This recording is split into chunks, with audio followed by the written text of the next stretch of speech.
Good morning. Here we go again with another passage of scripture and another thought for today, a face cast. This one today is a bit trickier, it's a bit more difficult, but here we go. It's in Romans, the letter to the Romans, chapter 5, verse 20. The law was added so that the trespass might increase. But where sin increased, grace increased all the more. Wow, it's a bit heavy, isn't it?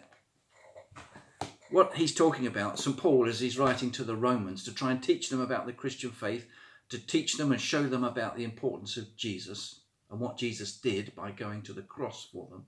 What he's saying is that all the things that we do, we tend to call that sin. It's a trade word we use. It means our wrongdoing, the sort of things we do just because we're human.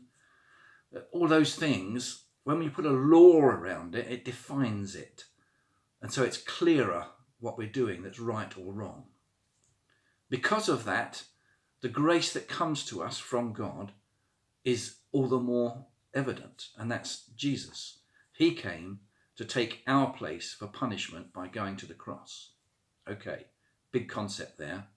But this idea that if you define right and wrong, you put a law around it, then it's more evident. You know about it much more.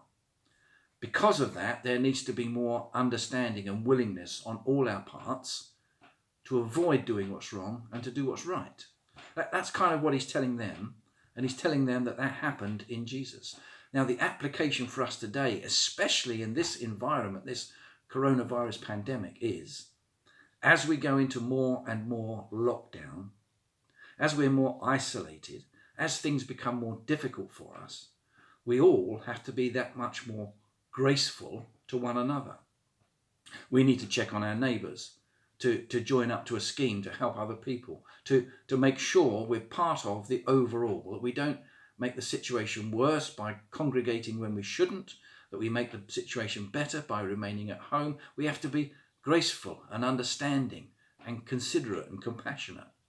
And you know what? Most people are doing that. Most people are checking on their neighbour, making sure that someone is looking out for them. A number of people are signing up to delivery schemes such as the one we have here in this part of the world. And that's what we've got to do. We've got to be more gracious and graceful towards those around us. So when you go shopping and people are pushing and shoving, don't push and shove back. Just be gracious and understand that people are worried. When you're out and about doing the things you are doing, make sure you keep your distance from other people. That's being gracious towards them. And if your neighbours need some help, well, maybe go and help them too. When difficulties increase, graciousness must increase also. And it's up to us to do it. Love your neighbour today. See you soon.